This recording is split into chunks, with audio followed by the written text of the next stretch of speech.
Dagag nangutaan na kung asa daw na ko napalit ako ang sunglasses o unsa daw ko na brand ani, unsa daw ko na meaning aning V. Unsa daw ko na nga brand. Kung ano siya dahil kada V kay Verato.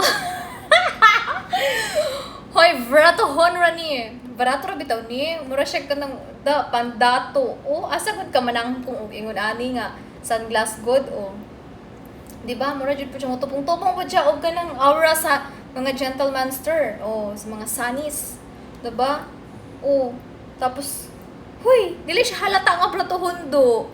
Awa gud na o, unya kabalo mo tigpila ni. Tig 55. Tig 55 pesos ra ni bayot. Ginoo ko, brato ra kay sa katananday. Then mag-ingon mo diha nga mga kung ano mga gamit, mga anak, mga mahalan. Hoy, dili dai depende ra na nimo kung unsaon nimo paglalay mo pagalingon, unsaon nimo pag matching-matching. Ana ra gyud na siya day. Dili gyud ka makag-ingon-ingon din ha nga kana imo hang gipamalit og mga ingon ana nga kuan ana imo pa nang gitabang sa mga pobre. Hoy! Tig 55 ra ni bayot.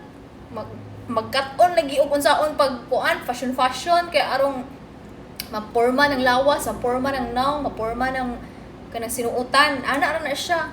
Oh, gud na asa man ka manangkong ana. Tapos UV rays protection sad na siya.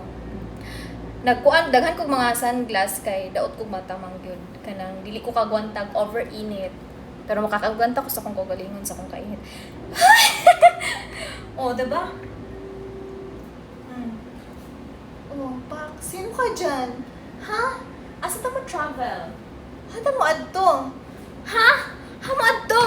Asa mo adto ng babae? Ano nang sunglass man na? Nga naraman na sa sulod sa hotel. Mukhaon raman na. Kaya may kwarta. Mao na.